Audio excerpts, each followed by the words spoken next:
C'est à moi le plaisir de présenter ce grand bonhomme. Je le vois aller depuis quelques années. Il s'implique avec les enfants à l'église. Il arrive avec sa guitare au spectacle des enfants, puis il les dépasse là, plus que d'une tête. Là. Même moi, je vais y faire sûrement un hug tantôt, là, puis je me sens pas grand à côté de mon ami Yvan. Ça va être une histoire... En fait, chaque être humain, je crois que chaque être humain a une histoire unique. Hein? Une histoire incroyable quand on y pense. Toutes les relations qu'on a pu avoir, tout le bagage qu'on peut avoir, toutes les expériences à travers lesquelles on peut avoir passé. Et ce matin, on va avoir le privilège d'entendre l'histoire d'un homme qui est né au Gabon. Donc, il a peut-être vécu des choses différentes de nous. Il est né dans une famille catholique. Donc, peut-être qu'on pourra se rejoindre au niveau de ce bagage-là qu'il y a eu, un bagage religieux. C'est un classique. À l'adolescence, on s'éloigne un petit peu, on veut prendre nos propres décisions. Et il va nous raconter comment il a pu cheminer, comment il a pu réaliser qu'il y avait un Dieu qui le cherchait. Alors que lui voulait faire ses affaires, voulait fuir un petit peu. Il y a un Dieu qui le cherchait, puis il a fini par se laisser trouver. Alors, sans plus tarder, je vous présente mon ami Yvan Noël Amvam. On peut l'applaudir, l'accueillir ce matin.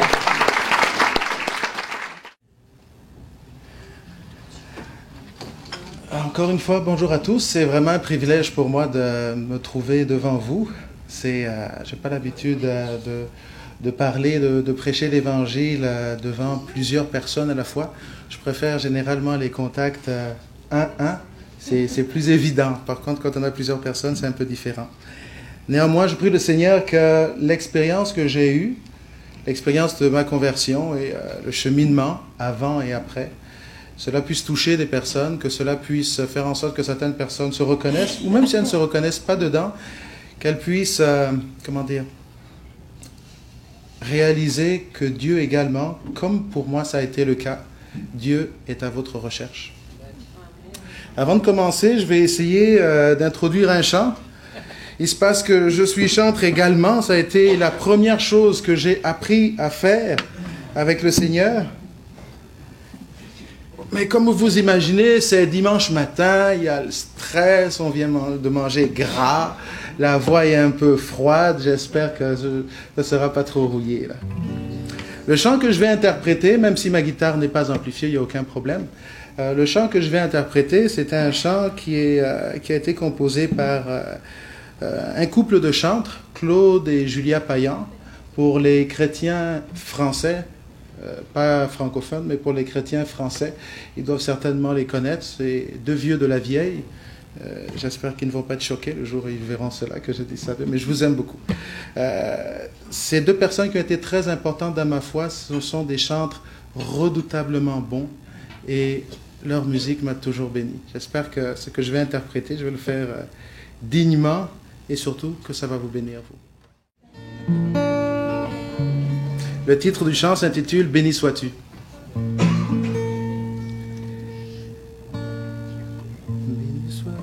Béni sois-tu, toi qui fais que toutes choses concourent à notre bien. Oh, oh. Béni sois-tu, toi qui tiens toutes choses dans ta main. Béni sois-tu, toi qui changes les peines en joie. Béni sois-tu, toi qui changes les pauvres en rois. Béni sois-tu,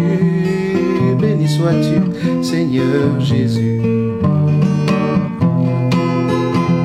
Tu veux qu'on te loue malgré les circonstances. Tu veux qu'on te loue pour te prouver notre confiance. Tu veux qu'on te loue en tout temps, quand tombe la pluie, quand souffle le vent. Béni sois-tu, Seigneur Jésus. Béni sois-tu, toi qui changes les peines en joie. Béni sois-tu, toi qui changes les pauvres en roi. Béni sois-tu, Seigneur Jésus. C'est quand on te loue du sein de l'épreuve qu'ainsi de notre amour tu reçois la preuve. C'est quand on te loue que tu déplaces nos montagnes et fais que contre nous jamais l'ennemi ne gagne. Béni sois-tu, Seigneur Jésus. Béni sois-tu, toi qui changes les pauvres en roi. Béni sois-tu, toi qui changes les peines en joie. Béni sois-tu, Seigneur Jésus. Béni sois-tu, toi qui changes les peines en joie. Béni sois-tu, toi qui changes les pauvres en roi. Béni sois-tu, Seigneur Jésus.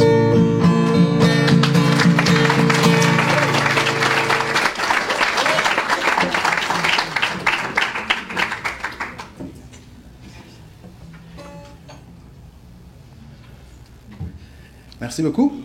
Encore une fois, bonjour à tous. Merci d'avoir fait l'effort de vous être réveillés aussitôt le matin. Généralement, pour moi, le samedi matin, c'est la journée où je fais la grasse matinée et c'est très, très dur de me faire sortir de mon lit. Et là, j'avais une bonne raison. Aujourd'hui, je vais vous parler de moi. Je vais vous parler du témoignage de ma conversion.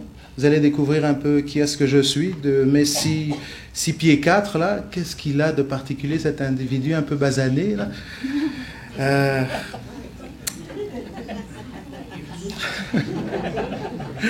Ok, donc, je viens du Gabon. Je suis né au Gabon un 24 décembre. C'est pour ça que je m'appelle Yvan Noël. Donc, le secret est dévoilé, c'est pour ça que je m'appelle Yvan Noël. Et je me suis converti vers l'âge de 13 ans à peu près. Mais avant tout cela, il y a eu toute une histoire auparavant.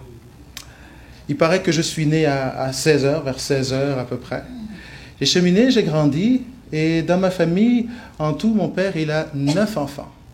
Je suis le premier des garçons, j'ai des sœurs avant, j'ai des sœurs après, et j'ai des petits frères également après. Justement, j'ai ma petite sœur qui est là aujourd'hui.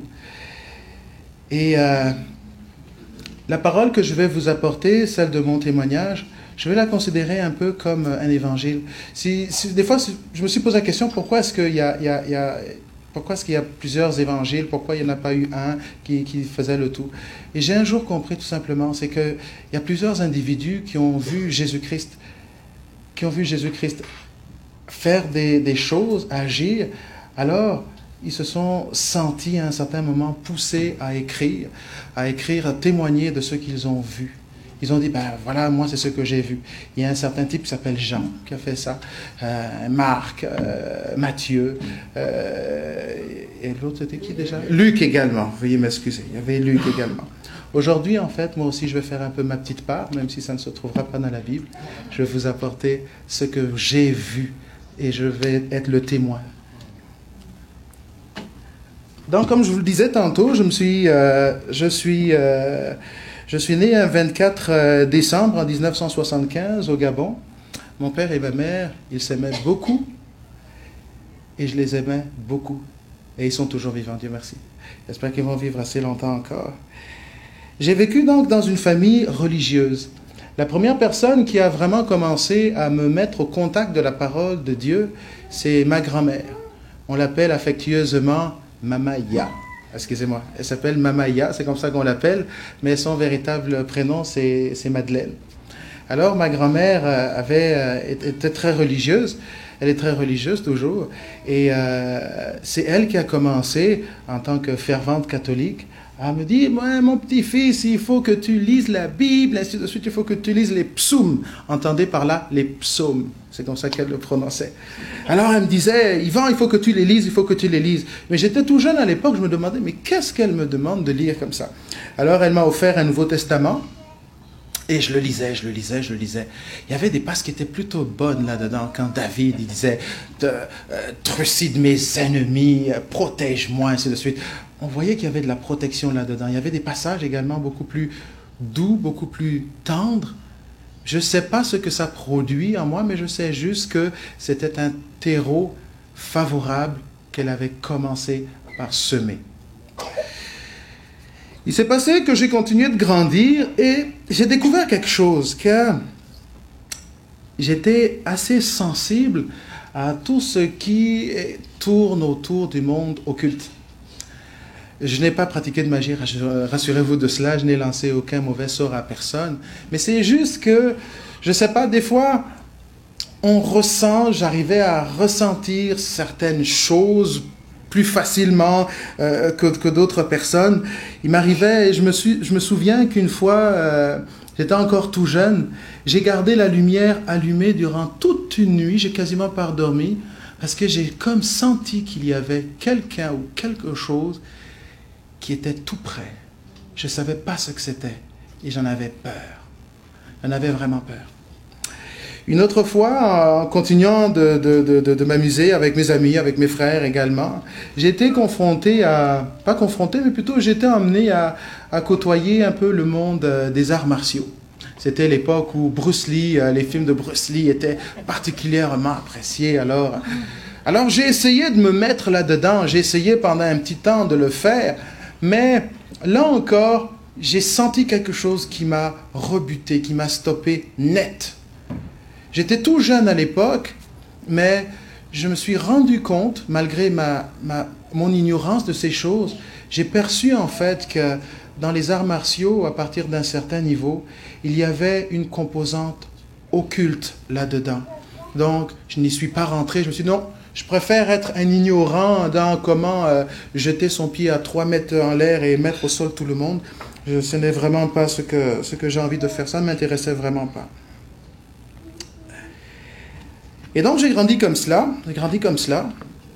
avec cette petite sensibilité quant au monde spirituel, mais je n'en parlais à personne, je n'en parlais vraiment à personne. Et j'ai continué de grandir,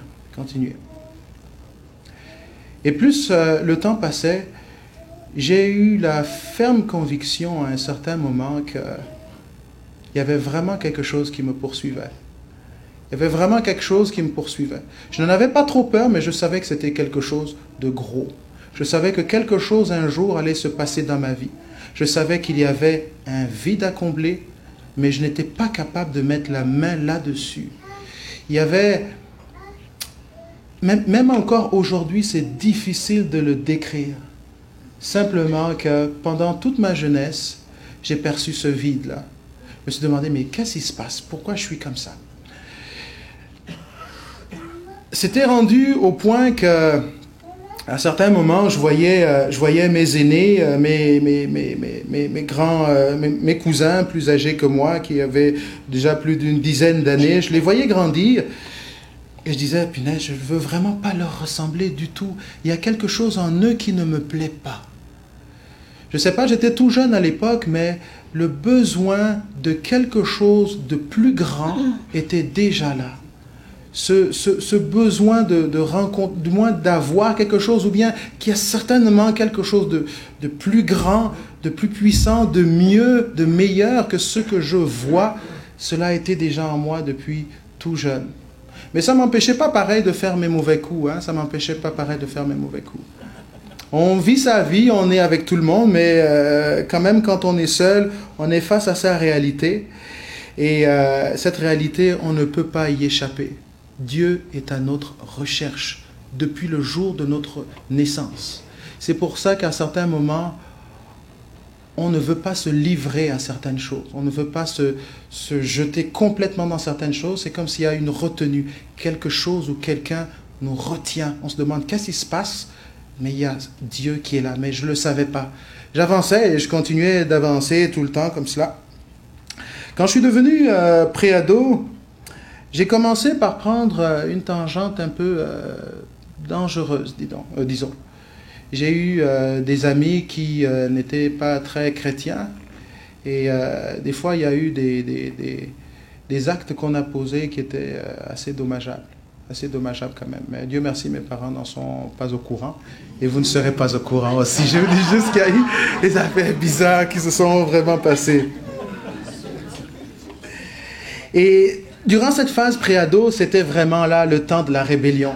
Je pense que il est bon, moi dans mon cheminement, je peux le dire, je ne sais pas si c'est la même chose pour vous, mais pour moi, le temps de la rébellion ça a été une bonne chose, dans le sens où ça m'a véritablement montré ce que c'est quand on n'est pas avec Christ. Le temps de la rébellion, c'est le temps où pour la première fois, vous allez pouvoir goûter à la sécheresse, parce que la rébellion vous amène à vous appauvrir, tant physiquement, spirituellement ou tout le reste. Je me suis appauvri avec mes amis, je me suis beaucoup appauvri. Il faut savoir que mes parents m'ont superbement bien éduqué. Ils m'ont poussé à l'école comme pas permis, ils étaient rigoureux, ils n'étaient pas comme certaines personnes pour qui donner la fessée c'est interdit. Oubliez ça, mes parents quand il fallait donner la fessée ou encore une bonne correction là, ils le faisaient. Donc l'éducation, c'était une éducation comme plusieurs personnes l'ont eu ici, une éducation à la dure. Et en bout de compte, c'était des belles personnes que ça avait formées. Mais quand est venu le temps de devenir bandit, je suis devenu bandit pareil. Je suis devenu véritablement bandit. C'est à tel point que mes parents s'inquiétaient. Ils se demandaient qu'est-ce que je vais devenir. Mes notes à l'école périclitaient. Il y avait beaucoup de choses dont je ne vous parlerai pas, mais que vous imaginez qui avaient commencé. Alors là, c'était vraiment une pente extrêmement dangereuse.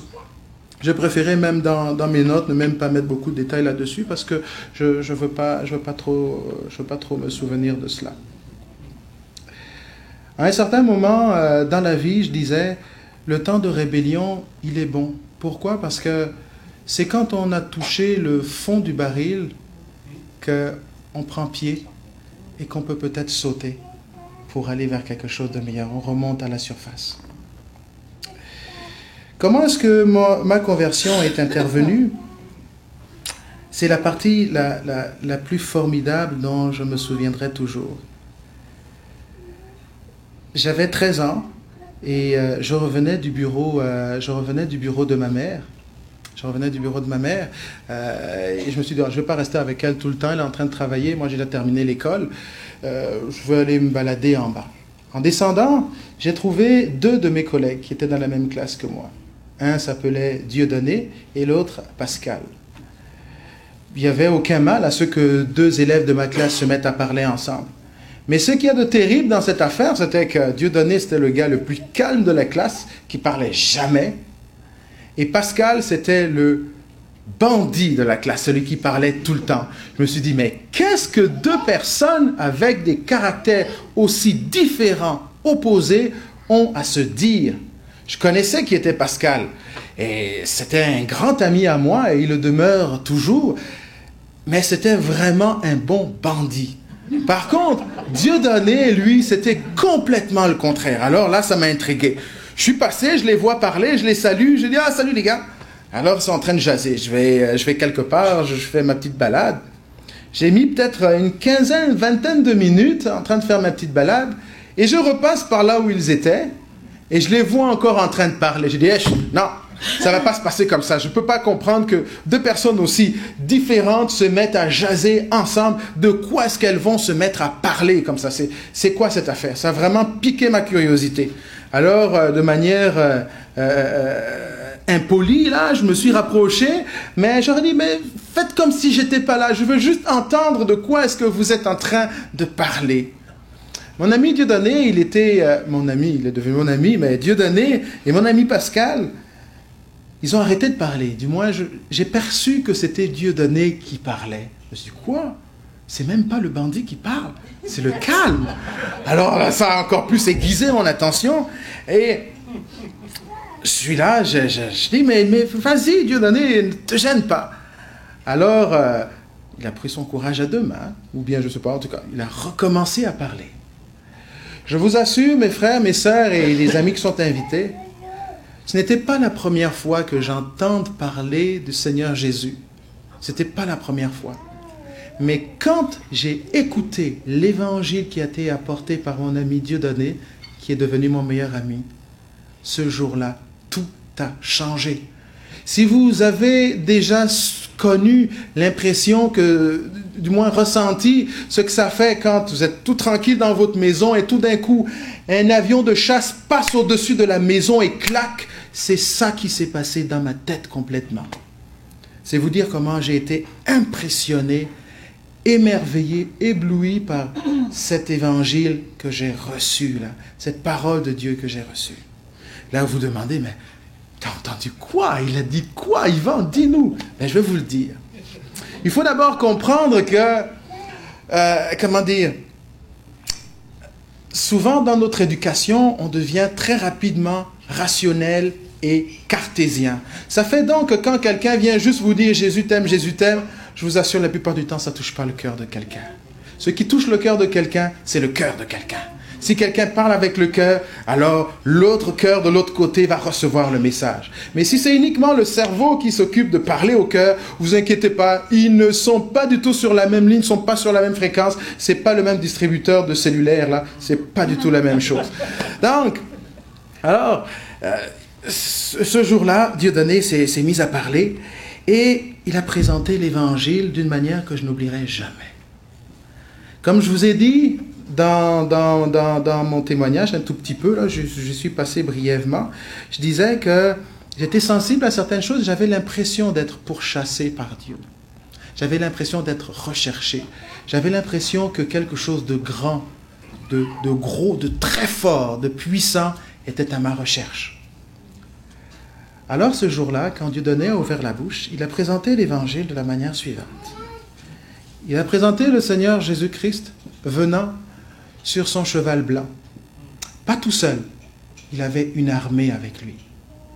Et il me présentait dans ce moment-là, moi, dans l'évangile qu'il présentait, il me représentait comme une ville qui avait été assiégée, occupée par l'ennemi pendant des années.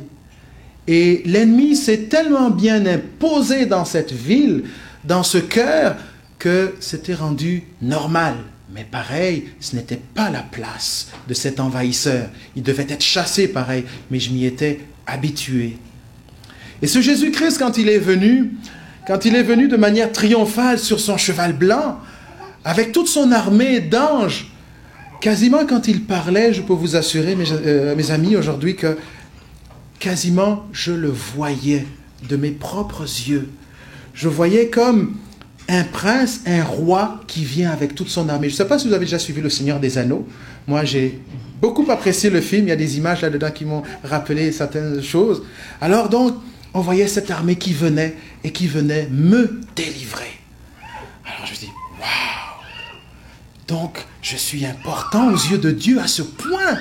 À ce point-là, toute l'armée des cieux a décidé de venir, c'est le branle-bas de combat, c'était une guerre sans pitié, alors c'était terrible, les murailles tombaient. Bon, c'était dans mon imagination que tout cela maintenant se faisait, mais dans mon cœur, je pouvais le ressentir. Je pouvais ressentir que le Seigneur véritablement m'aimait et c'était celui-là que je cherchais depuis longtemps. Il me cherchait et il m'avait trouvé.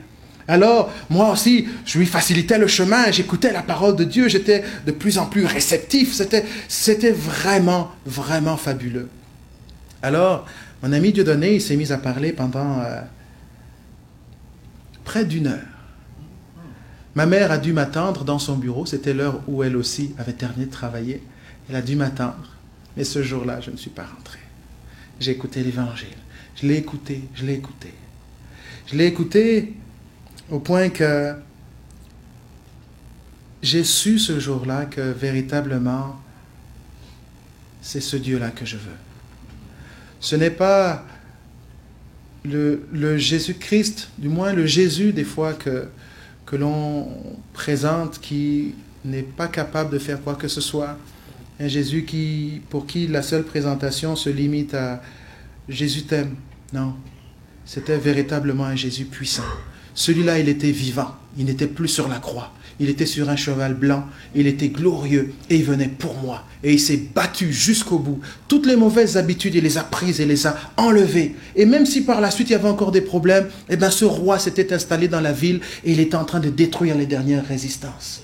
Et je savais qu'il travaillait dans mon cœur. Et c'est ce Jésus puissant que j'ai aimé, que j'ai accepté dans ma vie et que je m'efforce chaque jour de communiquer.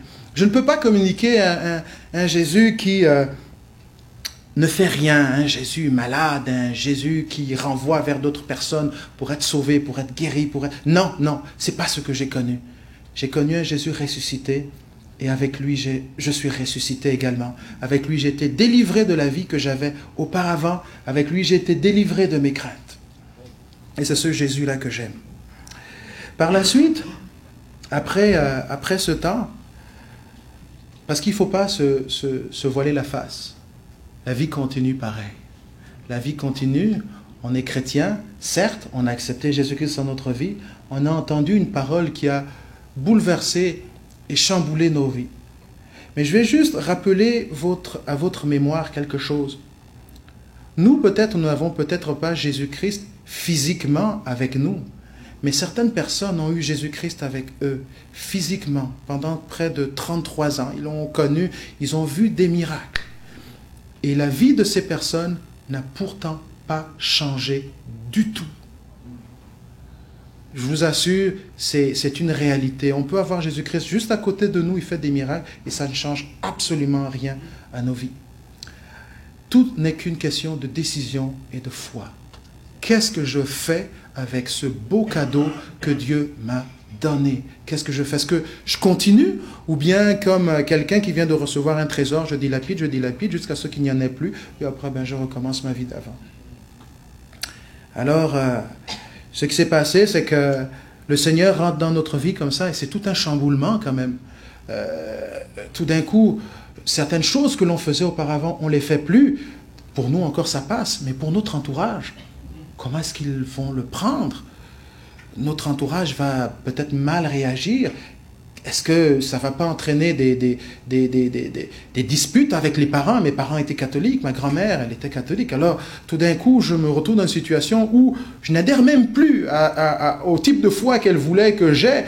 Alors, c'est complètement différent. Mon père, lui, il était plus athée, animiste, quelque chose du genre. Alors, je me vois là, je suis en train de présenter la foi. Personne dans notre famille, à part peut-être un peu mon oncle, pardon, excusez-moi, je postillonne un peu, c'est l'émotion. Donc, le fait que Jésus-Christ soit rentré dans ma vie, ça impliquait beaucoup de changements. Mais j'ai pris la décision pareille d'y aller. J'ai pris la décision pareille de marcher avec lui. Ça m'a valu pendant un certain temps les remontrances, les grondades, les foudres de mes parents, les moqueries de mes amis. Mais j'étais tellement fier de ce que j'étais. J'étais tellement fier. Avant, j'étais plutôt timide et pas sûr de moi. J'espère que je suis devenu un peu différent de ça. Je pense que je suis devenu beaucoup plus différent que ça, mais vous le jugerez, ou bien vous demanderez à mon épouse. Mais je pense qu'avec le Seigneur, j'ai eu beaucoup de courage. J'ai pris le courage de le suivre, de marcher avec lui. Une fois, je me souviens, j'étais en train de prier et ma mère s'apprêtait à rentrer dans ma chambre. Elle était particulièrement opposée à ma foi. Elle est rentrée dans ma chambre, elle était extrêmement en colère. Et le mouvement religieux auquel appartenait mon ami, c'était un mouvement religieux qui avait une très mauvaise réputation dans l'église. C'est quoi ces sectes et puis le reste, et puis c'est quoi ces affaires de fous, ces fous de Dieu, et tout. Alors ma mère, elle rentre dans la chambre en colère, elle me trouve avec une Bible en train de prier. C'est quoi? C'est pas ça que je veux que mon fils devienne, et puis. Alors, juste quelques instants avant que quelque chose ne se passe, dans mon cœur, j'ai entendu la voix du Seigneur qui me disait « Yvan, prépare-toi ».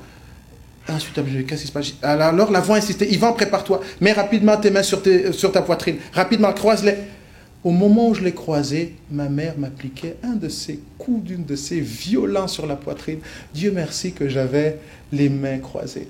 Non, mais bon, je suis peut-être en train de la dépeindre durement, mais ma mère m'aime beaucoup. La pauvre, elle s'inquiétait. Elle ne voulait pas que son fils rentre dans des sectes, alors elle essayait de trouver tous les moyens possibles de le ramener sur le droit chemin. Et au fur et à mesure, donc, en grandissant avec le Seigneur, on a développé certaines habitudes. On a commencé à entendre la voix de Dieu. Je fais juste une petite parenthèse. Certainement que parmi les personnes qui sont ici, il y en a qui ne sont pas chrétiennes et qui se demandent c'est quoi être chrétien? Est-ce que c'est juste aller à l'église les dimanches? Oui, il y a ça. mais je peux vous assurer qu'il y a tellement plus. Si l'on vous a parlé de Jésus-Christ ou si vous avez connu Jésus-Christ de manière religieuse, c'est correct. C'est les débuts un peu de tout le monde. Mais je peux vous assurer que ce Jésus-Christ, il est vivant. Il est capable de transformer les vies. Il est capable de parler aux gens. Et je sais que présentement, dans notre société, le grand problème, c'est la solitude. La solitude est un mal très grand. Même des fois, chez les chrétiens, quand on perd des fois le nord, on se sent délaissé. Notre Père nous a abandonnés. C'est grave, c'est très grave. Imaginez ceux qui n'ont jamais connu Christ. Des fois, ils se cherchent, des fois, les gens se cherchent. Mais je peux vous assurer que notre Seigneur Jésus-Christ est un Dieu qui parle. Je n'irai pas jusqu'à dire qu'il est bavard, mais il parle. Il aime parler. Il aime chuchoter. Il aime parler le matin quand vous vous réveillez, que vous n'avez pas encore mis le pied au sol. Il est le premier à vous chuchoter certains petits mots. Il vous dit un petit bonjour le matin. Il prépare votre journée. Il est capable également d'orienter les choix de vos vies. Il est capable de modeler votre personnalité. Il est capable, comme pour les autres personnes qui sont passées avant moi, dont les témoignages sont un peu plus durs, qui ont connu des réalités plus dures, simplement qu'une petite adolescence difficile, comme, même pas difficile, mais un petit peu désordonnée, comme ce que j'ai eu.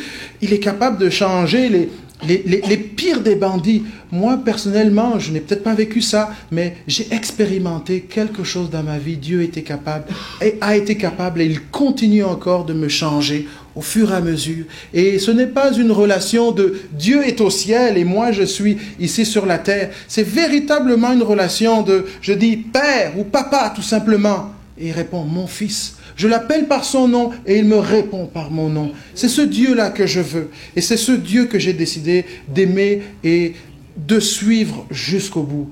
C'est peut-être un peu abstrait ce que je dis, mais c'est la réalité. C'est un peu comme les évangiles que vous allez lire, pour ceux qui ont la Bible. Des fois, les évangiles disent des choses bizarres, mais je peux vous assurer que ce qui est dedans est vrai. Et je peux vous assurer que ce que j'ai vécu est vrai. J'ai souvent expérimenté des petits miracles, pas des gros, là. J'aimerais voir, moi aussi, des bras poussés, des personnes qui sont malades d'une maladie visible, un membre atrophié qui pousse. J'aimerais, je vous assure, j'aimerais aussi le voir. En tout cas, que l'Éternel m'accorde et nous accorde à chacun cette grâce. Mais j'ai déjà vu également l'Éternel faire des miracles. Faire des miracles dans ma vie et dans la vie des personnes autour de moi. S'il fallait résumer un peu mon témoignage que je suis en train de donner un peu de manière éparse, un peu en désordre, pas très structuré, veuillez m'en excuser. Retenez juste une petite chose, quelques petites choses. C'est que Jésus, son autre nom, c'était Emmanuel. Dieu est avec nous. Moi, si Dieu n'est pas dans mon quotidien, ça ne sert à rien. Il n'est pas Dieu. Jésus lui-même s'appelle Emmanuel. Dieu est avec nous. Et c'est ça son rôle. Il est toujours avec nous. Il ne nous délaisse pas. Si éventuellement, vous est présenté un Jésus qui est loin de vous, un Jésus inquisiteur, posez-vous des questions. Moi, le Jésus que j'ai connu et le Jésus qui m'aime, qui est venu me délivrer, ce n'était pas un Jésus inquisiteur. C'était un Jésus qui m'aimait. C'était un Jésus qui a été là, même après ma conversion. Après, quand j'ai commencé à marcher avec lui, il me montrait comment est-ce que je dois me comporter en classe, comment est-ce que je dois me comporter avec mes parents, avec mes semblables, avec mes amis chrétiens et mes amis non chrétiens, parce que je continue à avoir des amis, pareil, je continue à avoir une vie sociale, je ne me suis pas du tout coupé de ma vie sociale, j'ai continué à l'avoir. Mais même là, dans ce quotidien, le Seigneur, comme un père, attrape un enfant qui ne sait pas encore marcher et l'aide à faire ses premiers pas. Mon Seigneur m'aidait à marcher, il m'a aidé à me transformer. Donc si éventuellement, des fois, vous êtes inquiet, rassurez-vous. Dieu, le Dieu que nous connaissons, le Dieu de la Bible, c'est le Dieu du quotidien. Ce n'est pas un Dieu qui est au ciel et nous sommes ici sur la terre. C'est vraiment le Dieu du quotidien. Il est là chaque jour. Dieu est avec nous. C'est son nom. Si Dieu n'est pas avec moi, alors je n'ai pas besoin de l'avoir. Il n'est pas Dieu. Mais s'il est avec moi tout le temps, comme il l'a promis, Dieu est avec nous, alors c'est le Dieu que je veux. Je veux qu'il me montre comment parler, comment agir, comment gérer mes finances. C'est un gros problème présentement où il y a tellement de problèmes de faillite, comme je l'écoutais là. Les fêtes de Noël viennent à peine d'être terminées. J'étais attristé de regarder à la télévision le nombre de personnes qui sont en train de déclarer faillite, des gens qui n'ont malheureusement pas comme la direction du Seigneur quant à la gestion de l'argent. Je ne suis pas un exemple là-dedans. Je ne suis pas un gros exemple moi-même. Mais je sais juste une chose, c'est que le Seigneur m'apprend une chose, c'est que on passe pas son temps à vivre au-delà de ses moyens. Donc à chaque jour, à chaque étape de notre vie, même dans nos relations à la maison, le Seigneur est là et c'est ce Dieu que j'ai connu, qui m'a fait grandir et qui me motive chaque jour. Et quand j'apporte l'Évangile, quand je parle du Seigneur à quelqu'un, c'est véritablement cela que je veux apporter. Et non pas juste, viens à l'église, Jésus t'aime, non. Viens, Jésus peut te sauver. Jésus est capable de transformer ta vie. Et pour continuer, à un certain moment, je me suis demandé, mais c'est bizarre, certaines personnes ont des témoignages terribles du style « Oh, j'étais Hells Angels durant toute ma vie. Oh, j'ai fait des crimes, j'ai passé 20 ans en prison et tout et tout. Et le Seigneur a transformé ma vie. Et aujourd'hui, je suis pasteur. » Des fois, je me disais, mais mon témoignage, il est ben maigre par rapport à eux. Qu'est-ce que, Seigneur Dieu? Et en plus, il y avait un autre passage dans la Bible qui me faisait particulièrement penser comme cela et même un peu peur. C'est le passage où le Seigneur dit, celui à qui on pardonne peu, aime peu. Je me suis dit, oh Seigneur, mais est-ce que le gars, le Hells Angels, il va plus t'aimer que moi? Pourquoi ça? Pourquoi? C'est injuste, tu aurais dû me laisser m'engouffrer encore plus dans le mal, afin que je t'aime encore plus. Pourquoi cela? Et je vous avoue que je n'avais pas eu de réponse. J'avais pas eu de réponse, je cherchais ma réponse pendant des années. Et j'ai fini par trouver. Est-ce que vous voulez que je vous la dise? Oui. Ok, je vais vous la dire quand même. Mais c'est mon secret. Moi, j'ai peiné pour trouver ça. Et je vous donne ça comme ça. Bon, en tout cas, mais je vous le donne pareil. Donc, en fait, ce que j'ai compris là-dedans, pas ce que j'ai compris, mais plutôt la réponse, en fait, la réponse de Dieu là-dedans est toute simple. Du moins, je vais essayer de la mettre simple. Souvenez-vous dans la Bible que souvent, du moins à un passage dans les évangiles, Jésus parle de deux personnes. Celui qui bâtit sa maison sur le roc et celui qui bâtit sa maison sur le sable. Il y en a un qui bâtit sa maison sur le sable et il arrive certainement à faire sa maison très rapidement. Là. Le sable, ses meubles, tu ne te fais pas des ampoules là, quand tu es habitué, tu creuses et c'est terminé. Par contre, celui qui fait sa maison sur le roc, ça prend plus de temps. Ça prend plus de temps.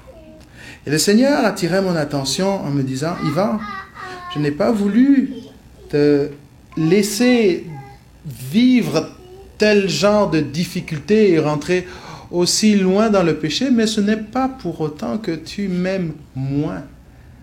Si je t'ai fait passer par les petites étapes que tu as connues et que maintenant, assez vite, je t'ai demandé de grandir dans la foi, c'est à cause de ce qui s'en vient. Ce n'était pas le même chemin que tu devais passer comme les autres, ceux qui avaient des vies beaucoup plus difficiles. Je voulais que tu passes par ce chemin parce que bientôt, les tempêtes vont arriver. En fait, ce que j'avais compris, c'était que chacun a son chemin, mais chacun doit bâtir sa maison. Moi, je bâtissais la mienne. Les autres bâtissaient la leur, mais moi, je bâtissais la mienne, avec la force que Dieu me donnait, comme il voulait que je le fasse. Parce que comme pour tout homme, arrive un jour le temps de l'épreuve. Les vagues, les montagnes, plutôt les vents, les tempêtes arrivent. Et ça, c'est pire que ce que l'on puisse imaginer. C'est vraiment pire que ce que l'on puisse imaginer. Mais le Seigneur m'avait déjà préparé. Donc, il voulait que j'aie ma petite vie paisible, à prendre mon temps, à creuser dans la roche, à bâtir ma foi plus solide chaque jour. Parce que ce qui allait s'en venir, ça allait être du solide. Et Dieu merci, j'ai été fidèle en peu de choses et la maison a tenu. Ce que moi je pourrais dire, c'est qu'il n'y a pas besoin d'être... non, je préfère ne pas parler de ça. Non, je vais plutôt laisser ça passer, ça c'est pas très très très important. Alors, j'ai continué avec le Seigneur et arrivait le temps où je devais quitter mes parents. J'étais déjà un chrétien de longue date, je me suis converti en 1989. J'étais un chrétien déjà assez expérimenté, mais je n'allais pas véritablement à l'église parce que mes parents me l'interdisaient. L'autorité des parents, on la respecte véritablement beaucoup. Et je suis allé à l'université. Mais en allant à l'université, j'ai reçu une parole. À l'université, tu vas rencontrer ta femme. Alors, j'étais particulièrement excité. Je me suis dit, en plus, j'étais à l'âge où les hormones sont terribles, là, maintenant. Donc, généralement, c'est les femmes qui disent ça, mais permettez-moi d'utiliser l'expression. C'est à l'âge où aussi les hormones sont là. Alors, pendant de nombreuses années, je l'ai cherché. Je vous assure que c'était une recherche effrénée. Et un jour, au moment où je pensais ne plus l'avoir trouvée, je l'ai vue arriver. Et le premier instant où je l'ai vue, j'ai su que c'était elle. J'ai su que c'était elle. Pour la première fois de ma vie, j'ai senti que le cœur d'une femme, je l'avais dans mes mains. C'est une belle sensation. Et si vous permettez, je voudrais vous la présenter.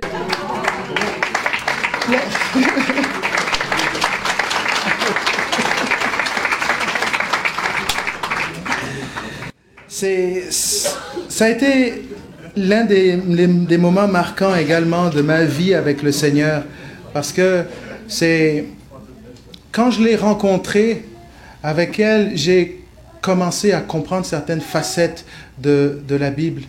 Le fait d'aimer de manière inconditionnelle, le fait d'être un homme qui protège, d'être l'homme de la maison, d'être le chef de la maison. J'ai commencé à comprendre ce que c'était. Et au travers de tout cela, au travers de chacun des événements de ma vie, je peux dire encore que c'est vrai, Jésus s'appelle encore Emmanuel, Dieu avec moi. Et il me conduit, il me conduit, il me conduit. Et tout à l'heure, là, il y a quelqu'un qui m'a montré un petit carton pour me dire qu'il ne reste plus que 5 minutes. Monsieur sûr, j'ai déjà dépassé les 5 minutes. Donc, que l'Éternel vous bénisse, que l'Éternel vous bénisse. Veuillez m'excuser si...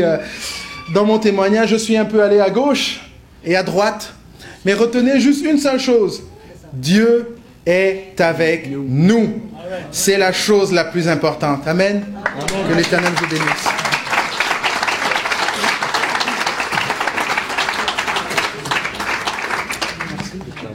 Merci. Vraiment, je pense qu'il faut remercier Yvan pour sa générosité, son humilité, sa transparence. Vraiment, il nous a partagé sa vie avec vraiment avec générosité. Peut-être on peut l'applaudir encore une fois.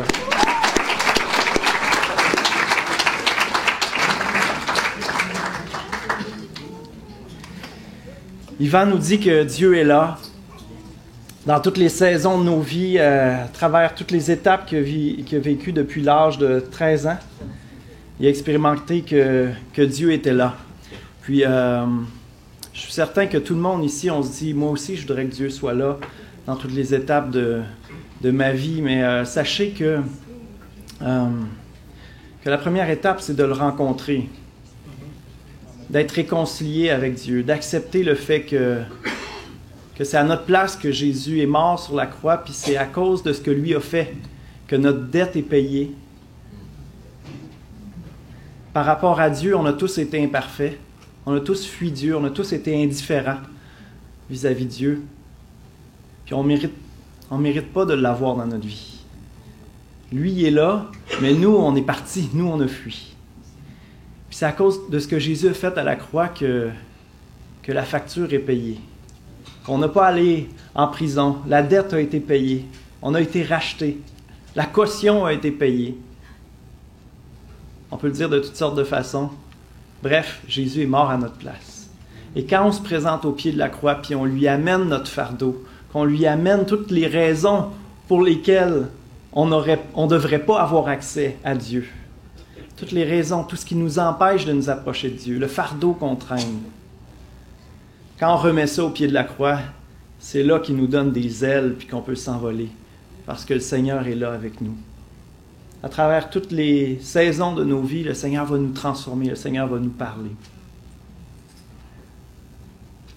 Sincèrement, notre cœur brûlait-il pas alors que Yvan nous parlait de ce Dieu-là qui nous recherche, de ce Dieu-là qui nous aime, de ce Dieu-là qu'on recherche en fait. On a été créés pour lui et il y a comme dans notre cœur un vide qu'on sait qu'il y a Dieu seul qui peut combler, parce qu'il n'y a rien de parfait d'autre que Dieu. Est-ce que ça se peut que ce soit ce Dieu-là qui vous cherche ce matin? Ce Dieu-là qui vous attire? J'aimerais qu'on penche les têtes puis on va prier ensemble. Fermez les yeux. Et pendant que les têtes sont baissées, que les yeux sont fermés, est-ce qu'il y en a qui auraient le courage justement de le signifier, de dire oui, moi j'ai besoin de Dieu dans ma vie. Moi, je veux accepter que Dieu fasse partie de ma vie. Je veux que Dieu entre dans ma vie. S'il y en a que c'est le cas, j'aimerais que vous puissiez lever la main, juste en signe devant Dieu que oui, à partir de maintenant, moi je veux que tu fasses partie de ma vie. Si vous pouvez lever la main. Amen, je vois vos mains. C'est une grande marque de courage, puis Dieu voit votre cœur. Dieu voit cet élan-là que vous faites vers lui. Dieu voit ce pas-là que vous faites vers lui.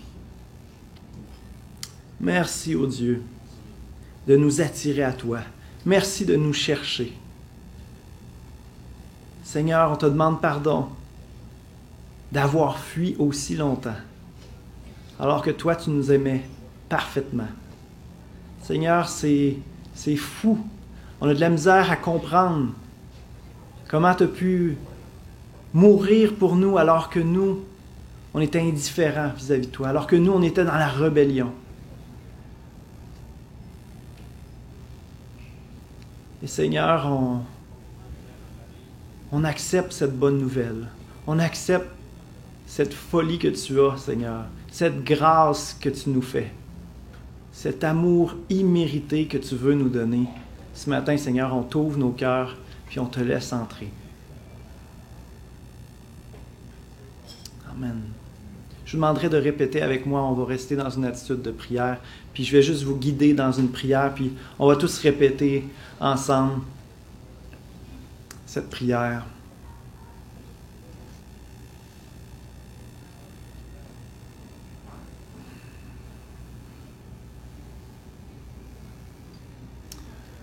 Ô Dieu, je m'approche vers toi ce matin. Je reconnais que j'ai besoin de toi, que j'ai besoin de ton amour. Merci. Merci pour ton amour. Merci est un bien faible mot, mais c'est le seul que j'ai pour t'exprimer ma reconnaissance. J'accepte ton amour aujourd'hui. Viens dans ma vie. Viens transformer ma vie. Je te donne la mienne. Je te donne ce que j'ai. Je te donne ce que je suis. Même si j'ai l'impression que ça vaut pas grand-chose. Merci de l'apprendre. Et je crois que tu as une vie pour moi. Et que tu vas m'accompagner. Merci Seigneur. Dans le nom de Jésus. Amen. Je vais chanter un chant en terminant qui s'appelle « Grâce infinie ». On connaît tous cet air-là. Grâce infinie. Une grâce, c'est un amour immérité. Et c'est cet amour-là qu'on ne mérite pas, mais que Dieu veut nous donner. Grâce infinie de notre Dieu.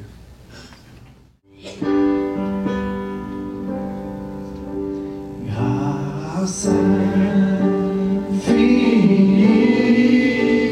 de notre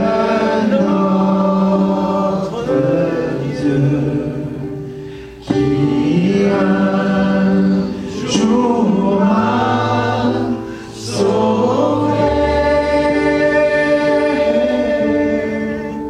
J'étais perdu, errant de lieu en lieu, quand il m'a retrouvé.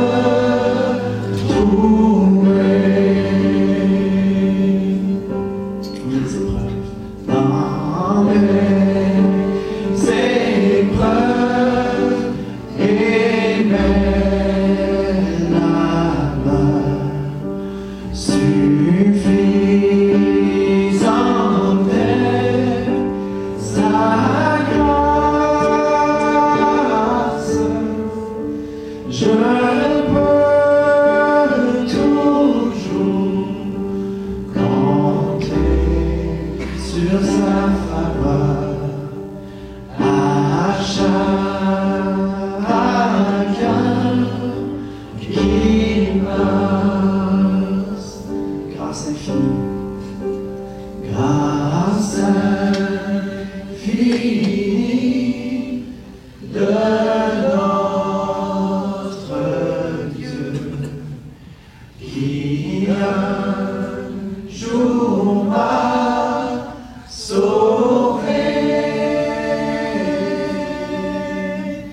J'étais perdu, errant de lieu en lieu, quand il m'a retrouvé.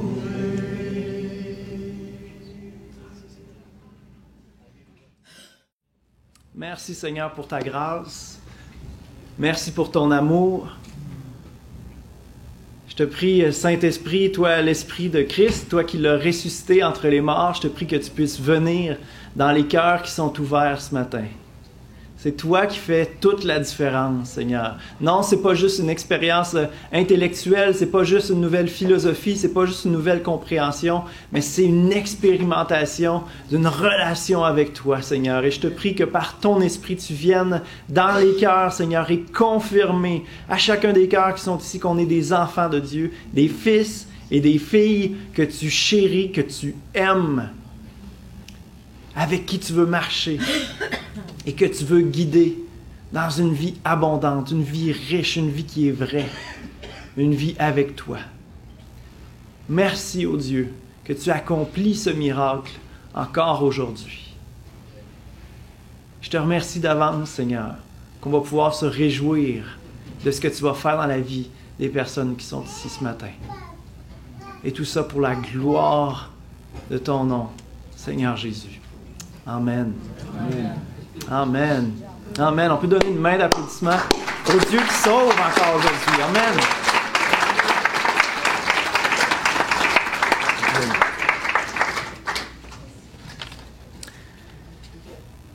Je veux juste terminer en vous disant que le témoignage qu'on a entendu ce matin va être disponible sur YouTube, sur la page Facebook des Déjeuners Partage Espoir et Vie également. Donc sur YouTube, si vous écrivez Déjeuner Partage, Yvan Noël, vous allez pouvoir réécouter ce témoignage-là parce que ça va vite. Ce matin, ça suscite peut-être des émotions aussi et vous allez vouloir peut-être l'entendre une deuxième fois puis vous en souvenir. Il y a des cartes qui ont été déposées sur les tables où vous avez justement l'adresse des déjeuners qui sont disponibles sur YouTube. Il y a des déjeuners comme ça 5 fois par année, je crois. Et donc, il y a plusieurs témoignages disponibles. Peut-être qu'après avoir entendu celui d'Yvan, vous voudrez en écouter d'autres. Il y a d'excellents témoignages qui sont disponibles.